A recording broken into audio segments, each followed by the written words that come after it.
Good morning, class. Welcome again to this lecture of CSA. Now, today we will be starting the sixth unit, that is simulation and modeling. The sixth unit, that is simulation and modeling. So, let us begin with the definition.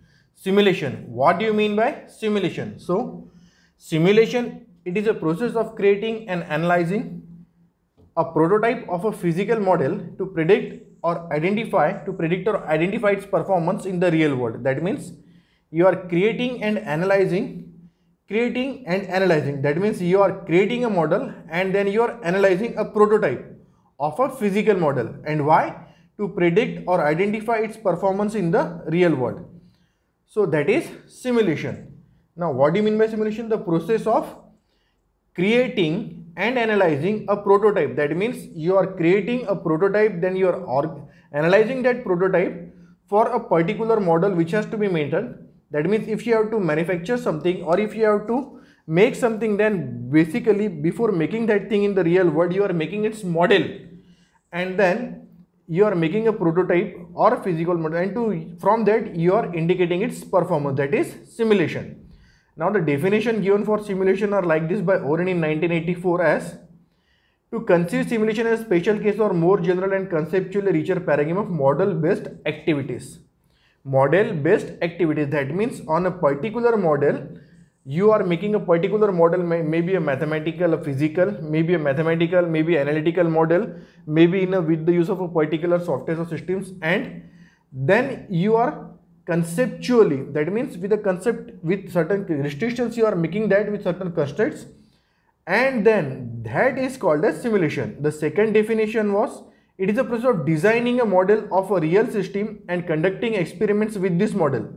Designing a model of a real system and conducting experiments, that means before actual fabrication or actual manufacturing, you are designing a model for that particular thing, and then you are conducting experiment on that model for the purpose of either understanding the behavior or evaluating various strategies. That means we understand by these two definitions that in simulation we are actually creating a model and we are analyzing that model without actually manufacturing it. So let us for example say, suppose I want to manufacture something. So being mechanical engineering, let us take the example of a particular cutter. Now you must all have seen a kind of cutter. There is a wheel like this, and in which there are certain blades. A wheel in which there are blades, and through that blades we are pushing the fodder through it, and then it is being cut. Either it is rotated by hand or by machines.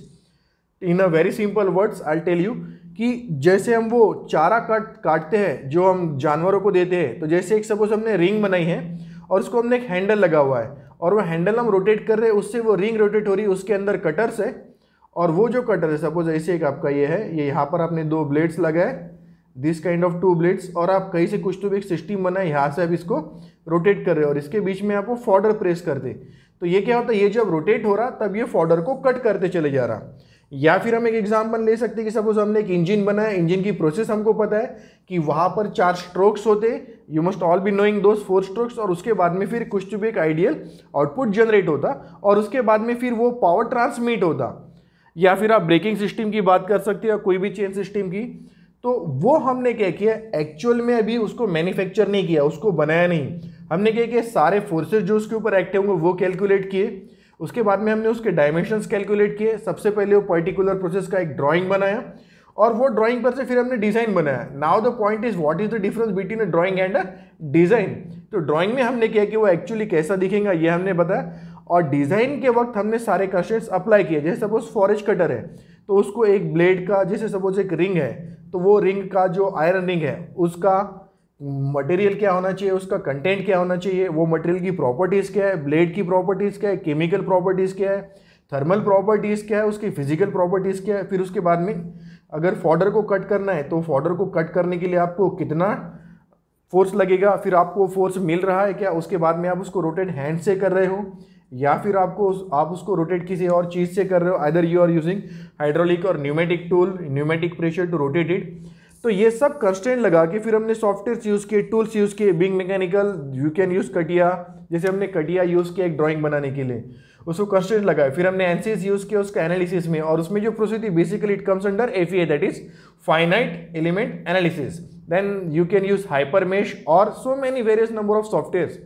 So what we have done before actually fabricating the system, वो system का हमने एक prototype बनाया, एक छोटा सा model बनाया. अब वो फिजिकल नहीं बनाया, वो हमने मॉडल किया कंप्यूटर पे बनाया या फिर मैथमेटिकल बनाया या फिर एनालिटिकल बनाया. तो यहाँ पे हम बात करें कि सपोज हमने कंप्यूटर पे उसका एक मॉडल बनाया बिल्कुल, और सारे कंस्टेंट्स वही लगाए, सिर्फ हमने क्या कि उसकी स्केल रिड्यूस की. अब स्केल हम सभी को पता है, सपोज हमने 1:10 का स्केल यूज किया या फिर 20:1 का. वहां पे जो डायमीटर्स होंगे, डायमेंशंस होंगे वो 20 है, तो यहाँ पर हमने 20 की जगह 1 लिया. तो लाइकवाइज 20:1 रिड्यूसिंग स्केल यूज किया और हमने एक मॉडल बनाया, और सारे कंस्टेंट्स हमने वैसे के वैसे ही लगाए. जैसे हमने वो सिलेंडर डिजाइन किया, पिस्टन डिजाइन किया, हम वहाँ पर फेल भी इंजेक्ट कर रहे हैं, वहाँ पर स्ट्रोक भी ले रहे हैं, या फिर ब्रेकिंग सिस्टम है, या फिर हमारा फॉर्डर जो कट कर रहे हैं फॉरेज कटर सिस्टम है, वो भी सिस्टम है वहाँ पर. तो सारी चीज़ों में हमने किए, सारे फोर्सेस सारे कंस्टेंट्स वही लिए, फिर हमने एक एक पार्ट को एनालाइज किया, उसका डिजाइन किया, उसके डायमेंशंस फिक्स किए, and based on the actual system, जैसे एक्चुअल सिस्टम में हमको 100 मीटर लेंथ चाहिए, 100 unit dimension anything. So what we have done, instead of 100 we have taken test 5 because we are using the scale 20:1. इतना time smaller बना है. ये example के लिए हम कैसे भी बना सकते हैं. तो वो बनाने के बाद में फिर जब वो वर्क करता तो उस पर से हमने क्या किया, उसका एक्चुअल वर्किंग निकाला, फिर उसके ऊपर से हमने वेरियस रीडिंग्स लेते चले गए. Okay, it will like this, it will run like this, it will work like this. फिर उसमें क्या इश्यूज आए वो हमने एनालाइज किए, और ये सब होने के बाद में फिर हम गए एक्चुअल फैब्रिकेशन करने के लिए. सो that is what it is said here. ये दोनों डेफिनेशंस में यही बताए, process of creating and analysing a prototype. Prototype का मतलब हमको समझता है कि किसी सिस्टम का पहले एक मॉडल बनाओ और उस पर से फिर प्रेडिक्ट करो परफॉर्मेंस. लेकिन वो मॉडल बनाना मतलब उसकी ड्राइंग बनाना नहीं है, या उसके जैसा डिजाइन वाला ऑब्जेक्ट बनाना नहीं है. मॉडल बनाना मतलब you are using the actual constraints. जो भी कंस्ट्रेंट्स है वहां पर वो आप सारे कंस्ट्रेंट्स लगा रहे हो, आप रियल वर्ल्ड में जैसा होना चाहिए वैसा ही बना रहे हो, सिर्फ आप उसका एक प्रोटोटाइप बना रहे हो बिल्कुल उसी के जैसा. अब या तो वो मैथमेटिकल मॉडल बना सकते हो, या फिर आप कंप्यूटर पे मॉडल बना सकते हो, या फिर आप कई सारे टूल्स और टेक्निक्स यूज कर सकते हो. फिर उस पर हम स्टडी करेंगे कि उसका परफॉर्मेंस कैसा हो रहा. उसमें सपोज 50 पैरामीटर्स है, जैसे सपोज हमने कुछ बनाया तो उसमें लेंथ कम किया तो क्या होगा, प्रेशर कम किया तो क्या होगा. जैसे सपोज हमने बनाया कि सपोज वाटर फ्लो हो रहा, water is flowing from a particular tank and it is falling on the turbine and the energy is being generated. तो सब हमने मॉडल्स बनाए, हमने एक्चुअल वैल्यू लिए कि पानी कितने फोर्स से आता, टर्बाइन के ब्लेड कैसे घूमते, फिर जनरेटर्स की क्या कैपेसिटी रहती है, वो कितना जनरेट करता, और ये सब हमने मॉडल बनाए छोटा. अब इस पर से हम एक्चुअल परफॉर्मेंस प्रेडिक्ट कर सकते हैं. So that is called as simulation, and it can be applied in an number of fields. हर जगह पे हम सिमुलेशन अप्लाई कर सकते हैं बिफोर एक्चुअली मैन्युफैक्चरिंग, और बिफोर एक्चुअली मेकिंग, और before actually making any model. What we are doing, we are making a prototype to study the constraints, to study and predict the performance of the actual system that will come to real life. अब देखो इसका simulation का use किया, optimize geometry for weight and height. हमने किया कि हमने कुछ भी एक सपोज डायमेंशन बनाई तो उसकी ज्योमेट्री और वेट और हाइट, मतलब उसके जो कुछ भी डायमेंशंस है यू कैन ऑप्टिमाइज देम. क्योंकि आपने एक एक्चुअल वर्क करके देखा हुआ है कि ओके ठीक है इसके लिए इतना लगेगा, सपोज फॉर जैसे जो आपने स्केल लिया तो उस पर से आपके ख्याल में आता है कि कौन सा पैरामीटर आपने बढ़ाया तो क्या होगा, कुछ पैरामीटर कम किया तो क्या होगा. So likewise thing, some material that justify, select material that justify to physical requirements. फिर इससे हम ये भी ख्याल में आएगा कि जैसे बस हमने एक डैम का मॉडल बनाया तो हमारे ख्याल में है कि उसके ऊपर जब हमने कुछ मटेरियल यूज़ किया तो आप उसका गेट बनाने के लिए, फिर वो मटेरियल कितने जल्दी करोड़ हो रहा, कितना वाटर का फोर्स बियर कर रहा, तो फिर हम उस पर से मटेरियल भी पता कर सकते हैं. You can justify the material use. Simulate part failure, that is the very important part. अब हमारे ख्याल में आता है कि हमारा किस कंडीशन में कौन सा पार्ट फेल हुआ है, तो वो पार्ट जो फेल हुआ यू कैन अंडरस्टैंड कि ओके ये यहाँ पर इतना फोर्स बेयर नहीं कर पाएगा, then you can make it with some other material और you can add certain properties into it. Then verify the calculations. फिर उसके बाद में जो कुछ भी हमने कैलकुलेशंस किए हम उसको वेरीफाई करेंगे and then will verify the physical prototypes. फिर एक्चुअल प्रोटोटाइप को हमने पूरी तरह से वेरीफाई किया. यानी हमने क्या किया था, फॉर एग्जांपल अगर हमको एक डैम बनाना था तो हमने एक डैम का मॉडल बनाया, लेकिन हमने मॉडल मतलब सिर्फ उसकी ड्राइंग या डिज़ाइन नहीं बनाई, सिर्फ हमने ड्राइंग नहीं बनाई या फिर छोटे छोटे जो चीज़ें लेके उसका हमने ईंट गिट्टी और ये जो कुछ भी मटेरियल लेके रॉड्स लेके ऐसा सिर्फ उसका एक मॉडल बना है, लेकिन वो एक्चुअल वर्किंग मॉडल बना है and with time, very important, with time. और वहाँ पे वही प्रोसीजर हमने ऐड की, जैसे सपोज वहाँ पर suppose 10,000 cubic tons of water आता था, क्यूबिक लीटर्स, तो यहाँ पे हमने उसको एकदम रिड्यूस कर दिया टू 100 क्यूबिक टन्स, 100 क्यूबिक। तो उस पर से फिर हमने कैलकुलेशन निकाला, तो एक्चुअल वर्किंग और लाइव मॉडल वो हमने बनाया और उस पर से फिर हमने स्टडी किया, प्रोटोटाइप उसको हम लोग बोलते हैं, और फिर that is called as simulation. तो उससे हमको फायदा क्या, उसका ज्योमेट्री, वेट, हाइट हम डिसाइड कर सकते हैं। उसके बाद में हम मटेरियल्स कौन सा है वो जस्टिफाई कर सकते हैं, पार्ट फेलियर कैसे होगा, कैलकुलेशंस आप वेरीफाई कर सकते हो, और फिजिकल प्रोटोटाइप्स। अब उसके बाद में हम लोग देखते हैं बेसिकली सिमुलेशन में क्या होता है। New policies, operating procedures, information flow and so on can be explored without disrupting ongoing real system.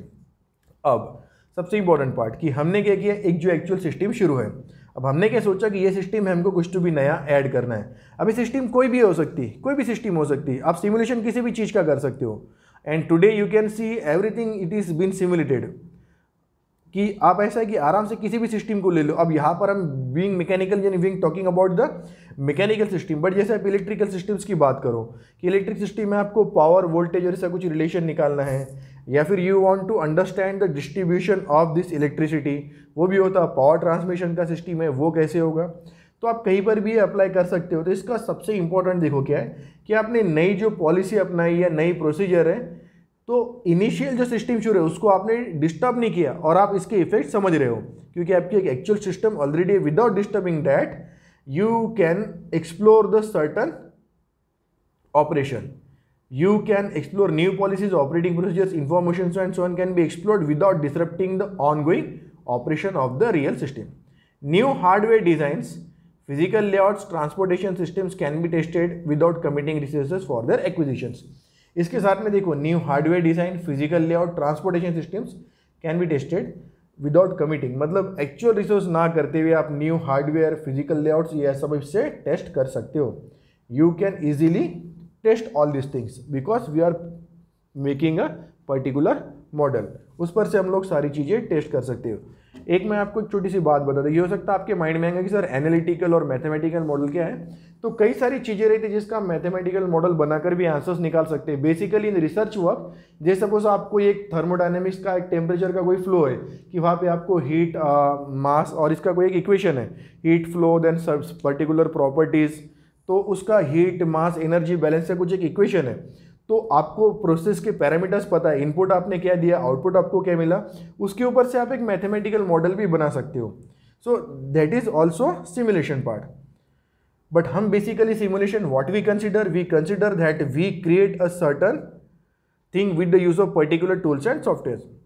Time can be compressed और expanded to allow for speed up और slow down of the phenomena, self control. अब इस पर से हम लोग क्या कर सकते हैं, वो प्रोसेस को फास्ट भी कर सकते हैं, स्लो भी कर सकते हैं। We can easily understand it, हम उसको प्रोसेस को फास्ट कर सकते हैं, स्लो कर सकते हैं, क्योंकि हमने जो मॉडल बनाया उसमें हम कोई पैरामीटर बढ़ा देंगे, कुछ पैरामीटर कम करेंगे। इंपॉर्टेंट वेरिएबल्स, इससे हमको बेसिक ये भी ख्याल में आता है कि जो इंपॉर्टेंट वेरिएबल्स है वो क्या है, मतलब हो सकता कई सारे पैरामीटर्स हैं, तो कई सारे पैरामीटर्स में कुछ पैरामीटर्स होते हैं they are very much prominent, वो बहुत इंपॉर्टेंट है, वो बहुत प्रोमिनेंट है, तो you can easily understand those parameters which are very much important और which are of extreme important. वो वेरिएबल्स कौन से चेंज करने से क्या होता, कौन से नहीं चेंज करने से क्या होता। I tell you for an example, for an instance, in I have worked on a particular VMC, that is milling machine. So on that milling machine, I have tried certain tools. It was my project in MTech. So what I have done, I have prepared its mathematical model, and out of 120 tools, I have selected the 2 best. That means out of the 120 combinations of the certain parameters like feed, speed, depth of cut, and then material being used and so on, I have selected 2 out of them, that is 2 best out of them. So that was my project in my master. So I have used their mathematical modeling and I also used their MATLAB, a software that you can use. तो उसमें भी मैंने क्या किया था, actual experimentation बाद में किया था, बट मैंने पहले पता किया था कि टूल्स के पैरामीटर्स है, उससे हमको कटिंग पता चलता, कितना उसका वेलोसिटी है, उसके बाद में उसका कटिंग स्पीड कितना है, फीड कितना है, डेप्थ ऑफ कट कितना है, मटेरियल कितना रिमूव हो गया, तो ये सारे मुझे पता है। उसके बाद में फिर मैंने ये मटेरियल लिया तो ये स्पीड लिया तो वो लिया, तो मैं पैरामीटर्स वेरी करता चला गया, किसी को कम किसी को ज़्यादा। तो मुझे ये भी समझ में आ गया किस पैरामीटर का इम्पैक्ट कितना ज़्यादा है, किस पैरामीटर का इम्पैक्ट कितना कम है, कौन सा बहुत इंपॉर्टेंट है। So all this thing I have understood, और फिर वो वेरी किए तो क्या होता, और एक एक का वेरी करके मैंने उसका इफेक्ट पता किया। So that was the thing. That was and after that I went for the actual experimentation. But the actual experimentations were near about very much close. It was 80 to 85% close. So that is a very high accuracy.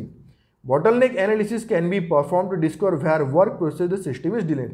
Bottleneck मतलब exactly कैसा होता है? Bottleneck मतलब जो bottle का जो next रहता है exactly वहाँ पे आपके ख्याल में थे कहाँ प्रॉब्लम कहाँ पर आ रहा, तो you can easily analyze. It can help in understanding how system operates and what if questions answered. इससे आप आराम से सिस्टम कैसे ऑपरेट होंगी ये समझ सकते हो। और जितने भी व्हाट इफ क्वेश्चन रहते हैं कि जैसे सपोज मैंने पर्टिकुलर इसमें फीड बढ़ा दिए, एक पैरामीटर बढ़ा दिए, एक पैरामीटर कम कर दिया, एक पैरामीटर मैंने कंसिडर ही नहीं किया, तो उससे मुझे क्या क्या प्रॉब्लम होंगे, तो वो सारी चीज़ें आपकी यहाँ पर क्लियर हो जाती। So this are the importance of simulation. ये सारे आप लोग सिमुलेशन की वजह से कर सकते हो। फिर सिमुलेशन क्यों? To experiment with the system. और एक मैं आपको और एक बात बताता हूँ, ये सिमुलेशन को बेसिकली करना कहाँ पर चाहिए, that is also an important part.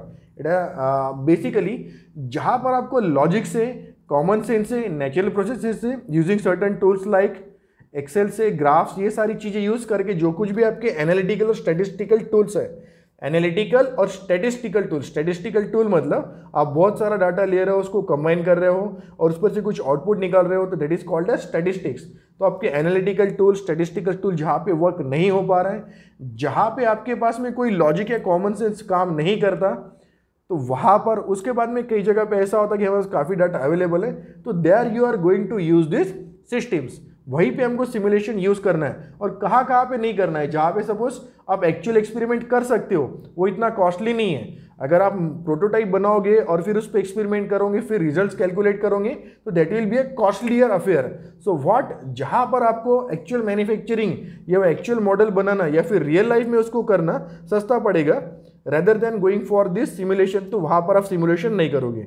जहाँ पे आपको लॉजिक से, जैसे कई प्रोग्रामिंग होती है जो आपके लॉजिक से या कॉमन सेंस से आपको आंसर मिल सकते हैं, सॉल्यूशन मिल सकता है, सिस्टम को you can study the impact, so there is no need for simulation.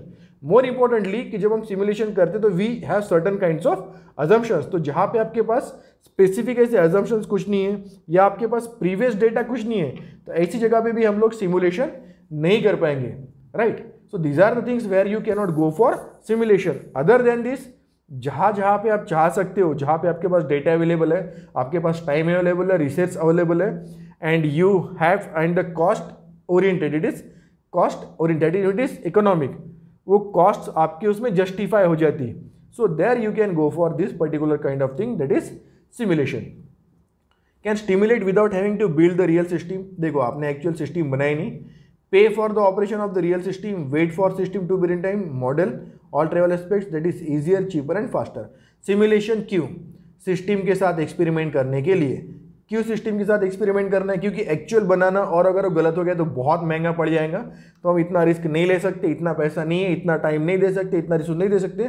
तो हमको फर्स्ट टाइम में डिज़ाइन को परफेक्ट और प्रॉपर बनाना है, तो हम क्या कर रहे हैं, उसके लिए हम करते हैं सिमुलेशन। मतलब हम एक्चुअल एग्जिस्टिंग सिस्टम के साथ या नई सिस्टम के साथ हमको एक्सपेरिमेंट करना है। अब हम ये बार बार वर्ड कर रहे हैं system, so we'll also see this system word in detail.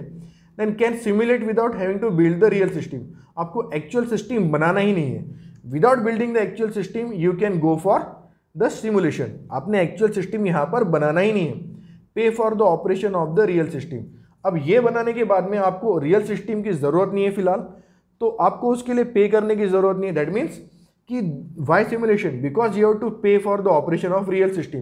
क्योंकि आपने अगर एक्चुअल सिस्टम बने और उस पर वर्क करना शुरू किया, अब सिस्टम्स कुछ भी हो सकती है, कि जैसे मैंने आपको बताया था कि मैंने एक पर्टिकुलर सिस्टम बने, एक एक्सपेरिमेंट किया, और फिर मुझे बॉयलर्स में से सपोज कुछ ऐसा जो फ्लू गैसेस निकलती है उसको मुझे ट्रैप करके उससे कुछ जनरेट करना है, तो मैंने पहले एक मैथमेटिकल मॉडल बनाया, और मैं एक्चुअल अगर शो करूँ तो मुझे परफॉर्मेंस के पैसे पे करना है। यहाँ पर मैं क्या कर रहा हूँ, मॉडल बना रहा हूँ, तो मुझे यहाँ पे पैसे देने की ज़रूरत नहीं है। Wait for the system to operate in real time, जहाँ पे एक्चुअल आपको वक्त है, अभी आपको वक्त है, जैसे मैंने डैम की आपको बात बताई थी कि डैम पर से पानी आ रहा और टरबाइन रोटेट हो रही और उससे जो है वहाँ पर आपने एक जनरेटर लगाया और उससे इलेक्ट्रिसिटी जनरेट हो रही, तो कितनी इलेक्ट्रिसिटी जनरेट हो रही, उसमें से मुझे कितना एडवांटेज मिल रहा, कितने केवीज आ रहे वहाँ पर, कितना, और उसको मैं कैसे स्टोर कर रहा, कैसे सप्लाई कर रहा, तो ये सब मुझे कैलकुलेट करना है ताकि मुझे ये एस्टिमेट निकालना है कि whether it will be project with in a particular limit, मतलब मेरे जो कुछ भी कंस्ट्रेंट्स है उसके अंदर वो प्रोजेक्ट आता है क्या, वेदर इट इज बेनिफिशियल और not for us. So there you have to wait, there you can go for simulation. Model all trivial aspects of the system, जो भी सिस्टम के एस्पेक्ट है, ट्राइवल मतलब कि ये चीजें नहीं वो चीजें नहीं, so you can all model them, you can all consider those parameters and then you can design the system. It is easier, cheaper and faster. Easier, cheaper and faster without constructing. जैसे अगर suppose आप एक बात करते हो, जैसे आपने देखा है मॉडल्स, जब सिविल में जो लोग मॉडल बनाते हैं, जो घर के मॉडल बनाते हैं, टाउनशिप बनाया, तो वो एक्चुअल डिज़ाइन बनाना एक छोटा सा पार्ट है कि चलो आपने एक घर जैसा डिज़ाइन बना लिया, मतलब घर बनाया छोटी छोटी कुछ ऐसे यूज़ करके, ईंट से दीवार बनाई, आपने छत बनाया. बट आप जब उसमें टेक्निकल टर्म्स यूज करोगे, टेक्नोलॉजी यूज करोगे, मतलब आप उसको कंस्ट्रेंट सारे यूज करोगे कि आपने वही मटेरियल यूज किया जो आप एक्चुअल फैब्रिकेशन में यूज करते थे, सिर्फ आपने किया कि वहां पर आपको इतना लगता था, यहाँ पर कम लगेगा. वही आपने ब्रिक यूज की, वही सीमेंट यूज किया, सिर्फ उसको कैसा छोटे फॉर्म में यूज किया, आपने एक छोटा मॉडल बनाया और वही सारे फोर्सेज जो उस पर आते उसको आपने मतलब रिड्यूस स्केल में, जैसे आपने एक बड़ा का बड़ा जो आपको बंगला बनाना था, आपने वैसा ही सेम सारे फैक्टर्स कंसिडर करके उसको 20 टाइम्स रिड्यूस करके बनाया और फिर आप उस पर टेस्ट कर रहे हो. So that is what simulation is. So it is quite easier, cheaper and faster, and most important thing is that it is reliable. It is much more reliable. तो आपको कई सारे आपके सवालों के जवाब, कई सारी चीजें आपको इसी पर ही मिल जाएंगे. It is much more reliable. So that is what simulation is. Now I hope you all understand what is simulation, why it is and what are the applications. It can be used in n number of things. हर चीज में आप simulation use कर सकते हो. So here are certain fields. Simulation of technology for performance optimization. Now it affects for everything. Performance optimization, because optimization is the need of times. पहले से लेके आज तक और आज से लेके एंड तक ऑप्टिमाइजेशन हमको हर किसी चीज में चाहिए. आप चाहे फिर मैकेनिकल प्रोसेस की बात करो, इलेक्ट्रिकल प्रोसेस की बात करो, पावर जनरेशन की बात करो, पावर डिस्ट्रीब्यूशन की बात करो, या कोई आप कंप्यूटर सिस्टम की बात करो, वर्किंग की बात करो, whatever it is, any kind of technology you need its optimization. और ऑप्टिमाइजेशन का मतलब क्या है कि आप उसको ज़्यादा से ज़्यादा यूज़ कर रहे हो, उसमें वेस्टेज कम हो रहा है, उसमें कम से कम पैसा लग रहा है, किसी भी तरह का रिसोर्स, फिर चाहे आपका टाइम हो, ये आप कम कर रहे हो. So that is optimization. Safety engineering, it is very important. Safety engineering मतलब आपको पता है, जैसे कि कहीं पे कई सारी चीज़ें आती है, जैसे सपोज कि फायर ऑडिट्स होते हैं कि फायर्स का चेक करने के लिए. उसके बाद में ऐसा होता है जैसे आप डैम्स बना रहे हो तो उससे आपका नुकसान कितना हो सकता. फिर there are other kinds of engineering like earthquake engineering. तो हर जगह पे ये जो कुछ भी है सेफ्टी का पार्ट, टेस्टिंग. देखो मैं आपको एक बार और बताता कि जैसे आपने समाचार देखे होंगे और मौसम समाचार देखते हैं, उसमें आप लोग देखते हैं कि यहाँ पे बादल दिख रहा है, यहाँ पे बदली आ रही है, यहाँ पे छीटाकशी हो सकती है, छीटाकशी नहीं, यहाँ पर हल्की बारिश हो सकती है, यहाँ बूंदे बांदे हो सकती है, या तूफान आ सकता. तो आपको एक वो मॉडल पर दिखाते उस तरह से वर्क करते हुए.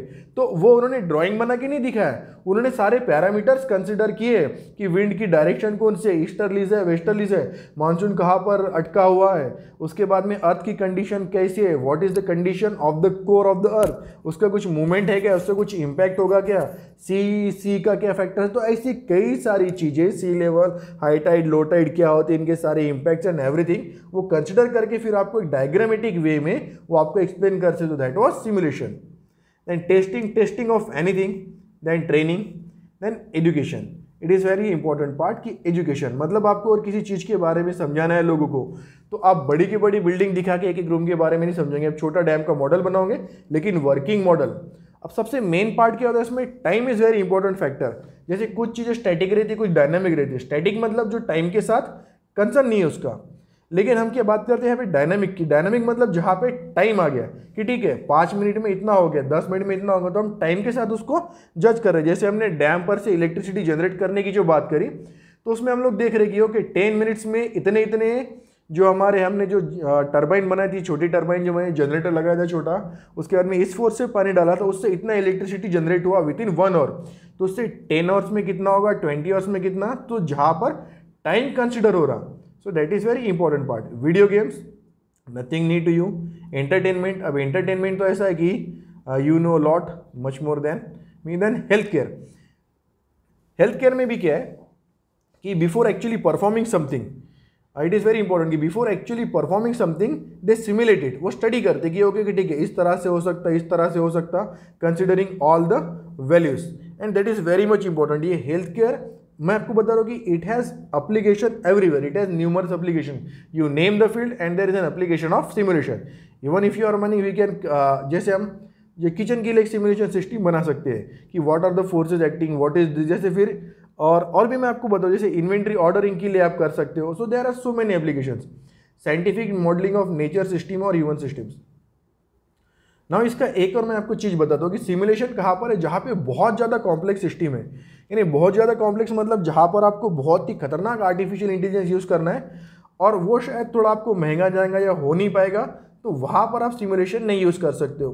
द वेरी इंपॉर्टेंट फैक्टर इसकी, जैसे सपोज आपको अगर ह्यूमन बॉडी का प्रोटोटाइप बनाना है, ह्यूमन्स का प्रोटोटाइप बनाना है, अगर ह्यूमन का आपको प्रोटोटाइप बनाना है तो ह्यूमन की जितने भी सारे पैरामीटर्स है, जितने भी सारे फैक्टर्स है on the reduced scale, you have to consider them, you have to implant in that particular model, तो इट इज़ नॉट पॉसिबल। तो ये बहुत ज़्यादा कॉम्प्लेक्स है, तो ऐसी कोई अगर सिस्टम बहुत ज़्यादा कॉम्प्लेक्स है तो वहाँ पर आप ये नहीं बना सकते हो।